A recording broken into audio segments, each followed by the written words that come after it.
prince de la paix. Amen. Là, ça parle toujours de Jésus. Un enfant nous est né, un fils. Là-bas aussi, au chapitre 7, on a parlé d'un fils. Ça devait être un mâle. Bougez un peu les frères. Je crois que c'est la fatigue de la semaine.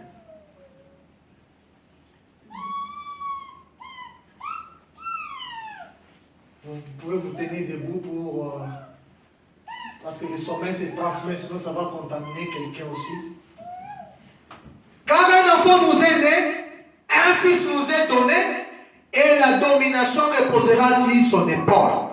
On l'appellera admirable, conseiller, Dieu puissant, Père éternel, Prince de la paix. Amen. Tout cela, vous allez voir que ça ne parle que d'un homme qui s'appelle Jésus. Mais allons un peu dans Matthieu chapitre 1er. Dans le livre d'Ésaïe 7, 14, la Bible parle d'une femme, d'une jeune fille qui devait concevoir. Et Femme me dit qu'il y a une jeune fille qui a conçu à l'âge de 17 ans. Elle s'appelait Marie. Je lis dans le livre de Matthieu chapitre 1er, verset 18. Voici de quelle manière arriva la naissance de Jésus-Christ. Marie, sa mère, ayant été fiancée de Joseph, se trouva enceinte par la vertu du Saint-Esprit. Avant qu'ils eussent habité ensemble, Joseph, son époux, qui était un homme de bien et qui ne voulait pas la diffamer, se proposa de rompre secrètement avec elle. Comme il y pensait, voici un ange du Seigneur lui apparut en songe et dit, Joseph, fils de David, ne crains pas de prendre avec toi Marie, ta femme, car l'enfant qu'elle a conçu vient du Saint-Esprit. Elle enfantera un fils, et tu lui donneras le nom de Jésus. C'est lui qui sauvera son peuple de ses péchés. Tout cela arriva, enfin que s'accomplisse ce que le Seigneur avait annoncé par les prophètes. Voici, la Vierge sera enceinte, elle enfantera un fils, et on lui donnera le nom d'Emmanuel, ce qui signifie Dieu avec nous. Amen. Donc vous voyez que Ésaïe avait prophétisé, mais 800 ans après, la prophétie s'est accomplie. Dieu a envoyé de sa présence un ange. Gabriel qui est venu devant Marie et il a annoncé la bonne nouvelle. Marie a crié à cela. Et la parole s'est formée dans le sein de Marie. Amen. Paul me dit, Dieu a créé l'ovule dans le sein de Marie. Parce que pour qu'une femme et un homme, pour que la grossesse puisse entrer, il faut que le glande sexuel, il faut qu'il y ait un sentiment. S'il n'y a pas de sentiment, il n'y a pas de grossesse. C'est ce que dit la science. Et Marie n'a rien senti. Marie n'a pas senti quelque chose. Mais Marie est tombée enceinte comment? Dites-moi comment. Parce que la femme doit dégager l'ovule et l'homme la sémence. Et à ce temps-là, la femme tombe enceinte. Mais Marie n'a pas dégagé l'ovule. Frère me dit, Dieu a créé la sémence dans le ventre de Marie. Et Dieu lui-même a donné la sémence. Et il a fécondé. Marie n'est qu'une mère porteuse. Amen. Amen. Pardonnez-moi les expressions, mais je dois être comme ça. Oui. Dis la vérité pour que vous puissiez comprendre. Parce qu'une vierge ne peut pas concevoir sans qu'il ait donné l'ovule. Avant que l'ovule sorte, elle doit avoir du plaisir. Sans comme ça ne sort pas. Mais Dieu a lui-même créé cela dans le ventre de Marie et semence et il a fécondé cela. Ça a formé un temple dans le corps de Marie. Amen. Amen. Remarquez un mystère. Frère Branham me dit, en cet instant même, 6 mois avant, Dieu avait déjà visité Élisabeth et sa cousine. Élisabeth était aussi tombée enceinte. Et qu'est-ce qui est arrivé? Élisabeth portait un bébé mort dans sa ventre. Comme elle n'avait pas d'expérience, elle ne savait pas que l'enfant était mort. Amen. Amen. Elle se disait que je suis enceinte. Mais elle ne savait pas que normalement, l'enfant devait bouger. Pour connaître que l'enfant est en vie, l'enfant devait bouger. Et quand Marie est allée vers Élisabeth, pour la première fois, oh Élisabeth, Dieu m'a béni. Élisabeth a vu Marie, elle a dit, tu es bénie, toi au milieu de toutes les femmes de la terre. Amen. Parce que Dieu avait déjà dit à Élisabeth, regarde, ta nièce, ta cousine aussi, est tombée enceinte. Et quand Marie est arrivée, elle a dit, l'enfant qui est dans mon sein, l'ange m'a dit qu'elle s'appellera Jésus. Frère Branham me dit, pour la première fois que les lèvres humaines ont prononcé le nom de Jésus, l'enfant qui était dans le ventre d'Élisabeth, qui ne bougeait pas, a reçu la vie. Amen. Une prophétie qui s'est tabernaclée dans les seins d'une femme, seulement le nom de Jésus a donné la vie dans les seins, la vie dans le petit Jean qui était dans le ventre de sa mère. Amen. A comblé plus forte raison aujourd'hui le nom de Jésus. Mais pourquoi le nom de Jésus n'agit pas? Parce que le fondement est mal posé. J'avais dit ici quand le pasteur Guy de Matadi nous a prêché, je l'ai dit, après sa prédication, j'ai dit, pasteur, nous pouvons prêcher la guérison divine. Mais si les pierres ne sont pas posées, si le cœur n'est pas rétabli, rien ne va se passer. Le nom de Jésus va rester un nom statique, un nom qui ne bouge pas, un fantôme qui ne fait pas peur. Mais si Élie n'avait pas rétabli l'autel, le 12 pierres, le feu n'allait pas descendre. Si Élie avait mis 11 pierres, le feu n'allait pas descendre. Puisque Élie avait respecté le 12 pierres, qui est le nombre de l'adoration, et le feu est descendu du ciel. Amen. Élie a dit que celui qui a le vrai Dieu, aujourd'hui, qu'on le sache, qu'il est le vrai Dieu, qu'il réponde par le feu. Il a dit mouillez, mettez même de l'eau et nous allons voir. S'il répond par le feu et qu'il consomme l'holocauste, il est le vrai Dieu. Amen. Frère, vous pouvez prier, jeûner. Si vous ne respectez pas les principes de la parole, rien ne va se passer dans ta vie. Amen.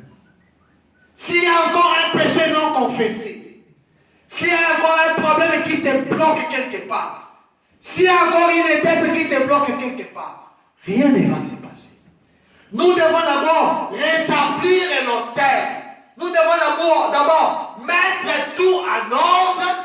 C'est à ce moment-là que le Saint-Esprit descend pour bénir le peuple de Dieu. Amen. Amen. Je ne dis pas seulement pour vous, pour moi-même aussi.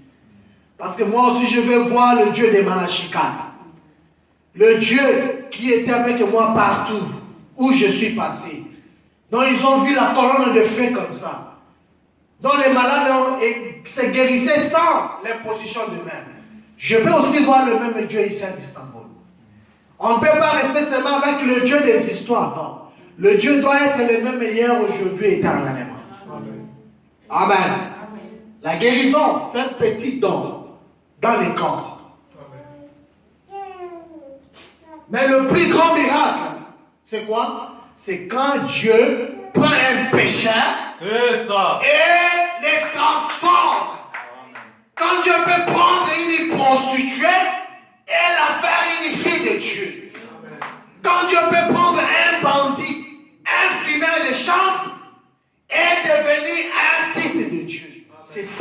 grand miracle.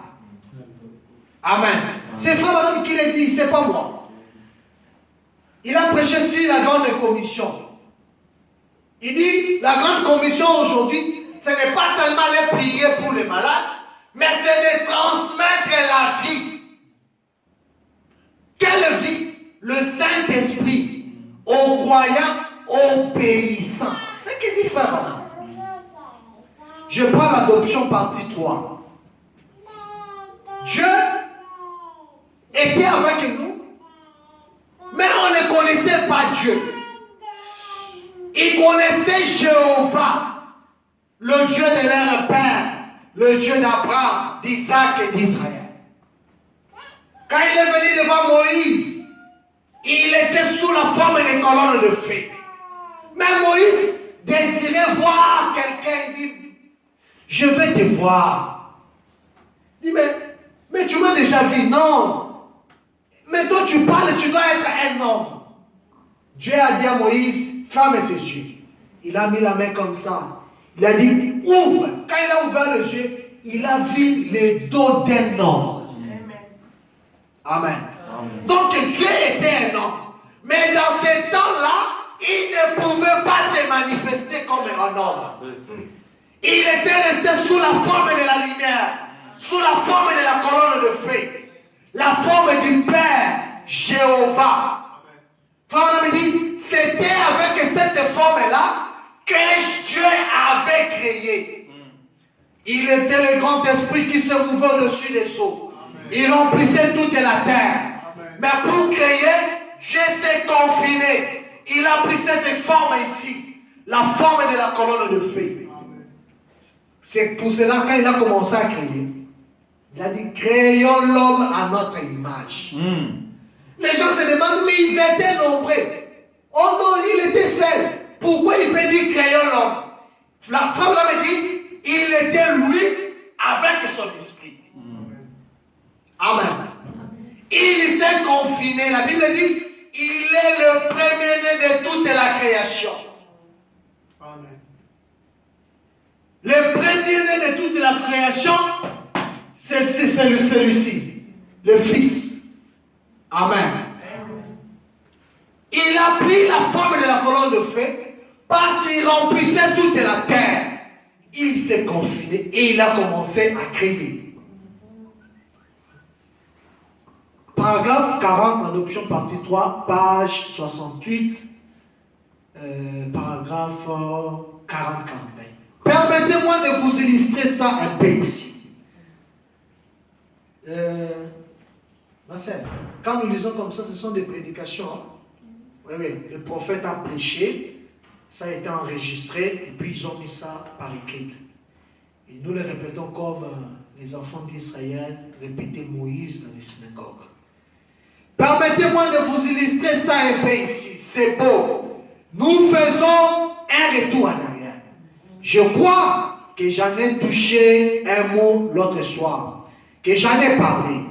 Dans la Genèse, chapitre 1er, 1 à 26. Quand Dieu s'est donné pour un nom éternel Dieu, c'est le mot El, Ela, Elohim, qui veut dire celui qui existe par lui-même. Rien d'autre n'existait. Il n'y avait que lui. Il n'y avait pas d'air. Il n'y avait pas de lumière. Il n'y avait pas d'étoiles. Il n'y avait pas de monde. Il n'y avait rien d'autre. Il y avait Dieu. Et Dieu seul. Elle, Ela, Elohim. C'est celui qui a produit cela. Amen. À l'intérieur là, il avait des attributs. C'est-à-dire qu'il était un, à l'intérieur, c'est quand elle a Elohim, il y avait un attribut. Vous savez ce qu'est un attribut? Ou je vais le dire comme ceci. Il y avait une nature. Ça c'est pour que les petits comprennent. Amen. Et moi je suis un de ces petits qui les comprennent seulement quand c'est exprimé comme ça. Il faut l'expliquer très clair. À l'intérieur de lui, il avait la nature d'être un père. Mais il existe par lui-même. Il n'y a rien pour lui permettre d'être un père. Et là, à l'intérieur, il y avait autre chose. Il était Dieu. Et un Dieu, c'est un objet d'adoration. Mais il existait par la lumière. Elle est là, Elohim. Alors, il n'y avait rien qui puisse l'adorer à l'intérieur. Il était un sauveur. Et il n'y avait rien de perdu qui puisse être sauvé. Voyez? À l'intérieur, il était un guérisseur. Voyez? Mais il n'y avait rien de malade qui puisse être guéri. Rien qui puisse être malade. Maintenant, voyez-vous la situation? Alors, ce sont ses attributs. C'est sa nature qui a produit ce qu'on a aujourd'hui. Quand Dieu était dans cette forme ici, il faut dire qu'il avait des attributs. Les attributs de Dieu. Mais il n'était pas encore Dieu. Parce que Dieu signifie l'objet d'adoration. C'est ce que j'avais dit au début. Tout ce que vous aimez plus que Dieu, vous adorez cette chose-là. Et cela devient votre Dieu. C'est comme en Inde. Ils ont le Dieu soleil. Ils adorent même les mouches, les sauterelles. Ils adorent même les chiens, les crapauds. Ils ont tant de dieux. Tout ce que vous mettez avant Dieu, c'est ce qui devient votre Dieu. Dieu avait cette nature en lui. Quand il était encore Elohim, c'est lui qui vit par soi-même. C'est lui qui existe par lui-même. Il avait la nature de Dieu. Mais il n'y avait rien qui pouvait l'adorer. Dieu avait la nature, l'attribut de guérisseur en lui. Mais comme il n'y avait personne qui était malade, personne ne pourrait être guéri. Quand il n'y a pas la maladie, on n'a pas besoin de médecin. On a besoin de médecins quand il y a une maladie. Et lui, il est le grand médecin. Amen. Amen. Il avait en lui beaucoup des attributs. Mais ces attributs, étant sauveur, il ne pouvait pas être sauveur s'il n'y avait rien de perdu. Il fallait qu'Adam puisse tomber, qu'il soit perdu, afin que lui vienne manifester son attribut de sauveur. Il avait tout en lui, mais cela ne se manifestait pas parce qu'il vivait seul. Il était seul avant la fondation du monde à l'éternité. Amen. Amen. Dieu dévoilé, paragraphe 84. C'est comme l'attribut, voyez-vous, c'est en Dieu. Un attribut, c'est votre pensée. Dieu, au commencement, l'éternel, il n'était même pas un Dieu. Il était l'éternel. Il n'était même pas Dieu. Dieu, c'est un objet d'adoration ou quelque chose comme ça. Voyez? Donc, il n'était même pas ça. Il était Elohim, l'éternel. Mais en lui, il y avait des pensées qu'il voulait matérialiser. Qu'est-ce qu'il a? Qu'est-ce qu'il a fait? Alors, il a prononcé une parole. Et la parole s'est matérialisée. Voilà tous les tableaux de la Genèse à l'Apocalypse. Il n'y a rien qui cloche. C'est Elohim qui se matérialise. Qui se matérialise pour pouvoir être touché, compatis. Et dans les milléniums, il y a Elohim assis sur le trône. Voyez-vous, c'est exact. Avec tous les sujets autour de lui qu'il a prédestiné avant la fondation du monde. Là, je suis toujours je parle de la divinité, je n'entre pas dans les détails, les milléniums, le trône, tout ça, je ne touche pas. Amen. Vous allez voir que Dieu avait une pensée. Et dans sa pensée, il devrait être Dieu. Mais pour être Dieu, il fallait avoir des sujets, des gens qui vont l'adorer. Et il n'y avait personne pour l'adorer. Je prends la révélation de Jésus-Christ, le temps qu'on vit. Je dois vous lire ça pour que vous ne puissiez pas dire que les frères avaient seulement dit. C'est le prophète qui le dit. Il est 13h03. D'ici on va terminer. La révélation de Jésus-Christ, péché les 4.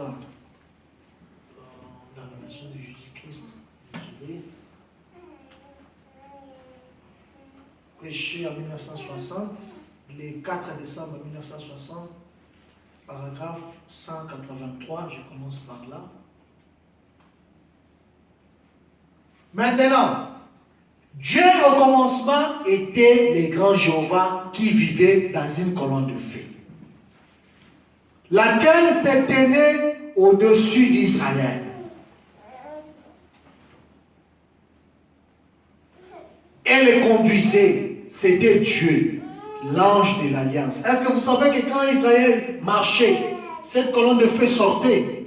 Oui. La colonne de feu sortait pendant la nuit sous la forme de la colonne de feu, pendant la journée sous la forme de la nuée, la colonne de nuée. Malheureusement, on n'a pas la photo ici. C'était Dieu qui marchait avec Israël. Il est l'ange de l'alliance.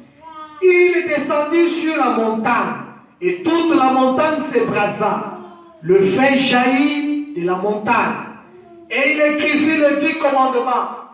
Il était appelé Dieu dans sa paternité vis-à-vis de ses enfants, la race élue de Juifs. Puis ce même Dieu, 84, fut manifesté dans un corps né d'une vierge, corps qu'il créa dans le sein de Marie. Écoutez, quand Dieu était encore dans cette forme ici, un jour il est descendu à la montagne, il a commencé à parler, utilisant Moïse bien sûr. Moïse entrait dans sa présence et Moïse sortait avec des révélations. Les enfants d'Israël ont dit non Moïse, toi aussi. Pourquoi seulement il te parle toi à toi? Nous ne sommes pas si. Qu'il descend, qu'il nous parle aussi. Dieu a dit à Moïse, ça va. Dites-le de se préparer. Qu'il se sanctifie. Qu'il jeûne. Que l'homme ne s'approche pas de sa femme. Qu'elle ne mangeait pas ceci, cela. Pendant 7 jours. Et venez. Bien que ça, il leur a dit, ne s'approchez pas de la montagne. Car celui qui touchera la montagne mourra. Bien que l'homme s'était sanctifié, cela ne suffisait pas pour entrer dans la présence de Dieu. Personne ne pouvait toucher Dieu. Parce que dans cette forme-ci, toucher Dieu, c'est mourir. Seul Moïse avait eu la grâce d'entrer dans la présence de la colonne de feu. Alors Dieu a dit non, ce sont mes enfants, ce sont mes frères. Je dois venir marcher avec eux, qu'ils me touchent aussi. Je dois marcher avec eux. C'est comme ça que Dieu s'est fait ces corps-là de Jésus, le temple-là. C'était pour venir faire quoi? Pour accomplir un de ses attributs. Parce qu'on l'adorait déjà. Il avait déjà créé l'homme. L'homme avait commencé à adorer. Il était maintenant appelé Dieu. Mais l'homme qui était perdu, Dieu voulait manifester l'attribut de sauveur. Et l'homme ne pouvait pas sauver l'homme égal. Pourquoi? Parce que l'homme était tombé dans les péchés. Tous étaient dépourvus de la grâce de Dieu. Tous étaient dans le péché. Personne ne pouvait sauver son frère. Il fallait qu'un homme puisse le faire. Celui qui n'a pas le péché. Amen. Amen. Et frère Madame dit ici, puis il écrivit les 10 commandements, il est appelé Dieu dans sa paternité vis-à-vis de ses enfants, la race élue des Juifs. Puis ce même Dieu fit manifester dans un corps né d'une vierge, corps qu'il créa dans le sein de Marie. Il vécut, tabernacla et déploya sa tente, comme ce fut le cas parmi les êtres humains. Et ce même Dieu fut fait de chair et habita parmi nous. La Bible dit, Dieu était en Christ. Le corps, c'était Jésus. En Jésus habitait corporellement la plénitude de la divinité. Vous ne pouvez donc pas faire de lui 3 personnes. Ne baptisez pas pour 3 dieux. Il n'y a qu'un seul Dieu, voyez-vous. Un seul Dieu. Eh bien, ce même Dieu fut fait de chair. Il dit, je viens de Dieu et je retourne à Dieu. Ne faites pas de lui Père, Fils, Saint-Esprit. Parce que si c'était le cas, la Bible dit que Marie était couverte par l'ombre du Saint-Esprit. Alors si vous dites que le Père, c'est lui le Dieu le Père de Jésus, et que lui, il est le Fils, et il y a encore un Saint-Esprit, dites-nous qui est le Père. Parce que le Saint-Esprit avait couvert Marie. Normalement, ça devrait être le Saint-Esprit, le Père de Jésus. Mais Frère Branham me dit, c'est un seul Dieu avec 3 fonctions. Pour créer, il était sous la forme du Saint-Esprit. La colonne de feu plutôt. Pour sauver, il a pris un corps. Et le Saint-Esprit, c'est pour habiter dans des hommes. Amen. Habiter dans son Église. Pour faire la continuité du ministère de Christ. Amen. Il vécut, tabernacle déployé sa table. En Jésus habitait complètement la pleine de la divinité et tout. Je prends le paragraphe 100. Après que Jésus ait quitté la terre par sa mort, son ensevelissement, sa résurrection et son ascension, Paul appelé encore Saoul, les rencontra sur les chemins de Damas. Une voix se fit entendre disant, Saul, Saul, pourquoi me persécutes-tu? Il lui demanda, qui es-tu? Il répondit, je suis Jésus. Donc vous comprenez, en cours de route, pendant que Jésus était déjà mort, enseveli, ressuscité, il est redevenu sous cette forme. Parce qu'il a dit à Pierre, il est avantageux que je m'en aille. Si je ne m'en vais pas, vous ne recevrez rien. Il devait retourner sous la forme du Père. Et en chemin de route, en cours de route, il a rencontré Paul. Pendant qu'il partait à Damas pour persécuter les saints, la Bible dit, Paul est un érudit qui connaissait bien les Écritures. Quand il a vu la lumière, la colonne de feu, il savait que c'était Jéhovah, le Dieu d'Abraham. Et il demanda, Seigneur, que veux-tu de moi? Il dit, je suis Jésus que tu persécutes. Alors Jésus n'était plus sous la forme du corps naquit de Jésus, mais il était déjà dans la forme de la paternité, la forme de la colonne de feu. Amen. La forme du Père. Cela montre clairement que ce que Frère Branham a dit est la vérité. Amen. Il était une colonne de feu, une lumière qui aveuglait l'apôtre. Il était retourné à ce qu'il était. Le même Jésus était redevenu Dieu le Père. Parce que Ésaïe 9:5 a dit, on l'appellera Dieu puissant, Père éternel. Il n'y a qu'un seul Père qui est éternel, c'est Jéhovah. Amen. L'éternel signifie ce qui n'a ni commencement ni fin du jour. Amen. Amen. Il était sous la forme de la colonne de feu. Et il s'est tabernaclé. Le jour de son baptême, la Bible dit qu'il est venu sous la forme comment on appelle ça en français? Sous la forme d'une colombe. Et il est descendu, il s'est tabernaclé dans un homme appelé Jésus. Toute la plénitude de la divinité a habité dans cet homme appelé Jésus. Le corps était Jésus, mais Christ est venu demeurer dans ce temple-là. Amen. Nous comprenons maintenant que ce que Frère Branham dit est la vérité. Bon, par exemple, je suis toujours dans la même brochure. Par exemple, beaucoup d'entre vous, excusez-moi, je me suis un peu perdu. Parce que nous devons comprendre ces choses afin de ne pas adorer les diables sans les savoir. Aujourd'hui, Frère Branham dit que le diable s'est fait adorer dans l'église sans que les gens le savent. Je prends Christ et le mystère de Dieu révélé. Christ et le mystère de Dieu révélé, paragraphe 140.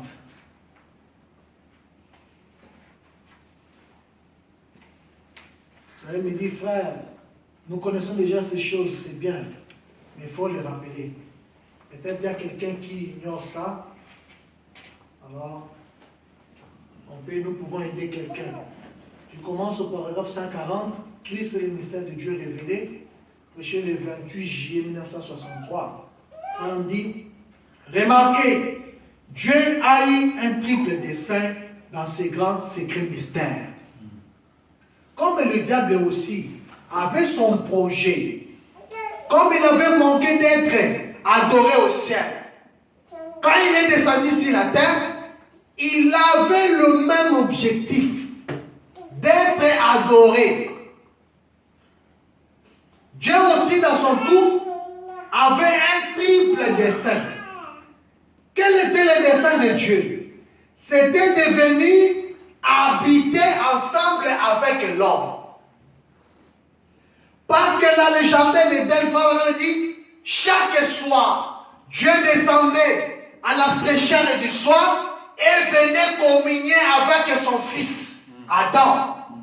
C'était le soir, sous le palmier. Il venait et communiait avec Adam. Quand Adam a péché et que Adam est tombé, la communion s'est brisée entre l'homme et son Dieu. Adam ne pouvait plus adorer son Dieu. Adam pouvait prier et Dieu ne l'écoutait pas. Parce que Dieu n'écoute pas la prière d'un pécheur. Alors, la communion était brisée. Dieu voulait réconcilier l'homme avec son Créateur. Dieu voulait venir habiter ensemble avec l'homme qu'il avait créé. Parce que la Bible dit qu'il créa l'homme à son image, à sa ressemblance. Dieu voulait que l'homme puisse le ressembler. Cet homme-là de jeunesse qui pouvait dire, qui pouvait prononcer la parole. Déplace-toi ici, tu déranges ma femme. Arbre, déracine-toi de là, va de l'autre côté. Animaux, venez. C'est cet homme-là que Dieu voulait. Adam avait l'autorité sur toute la terre. Adam pouvait prononcer la parole et la chose arrivait. Mais à cause du péché, la communion s'est brisée. L'homme n'était plus en communion avec son Dieu. L'homme ne pouvait plus parler avec son Dieu. Alors, Dieu avait un dessein. Et écoutez ce que dit Frère Branham. Dieu a eu un triple dessein dans ses grands secrets mystères. Dieu, dans son grand secret mystère,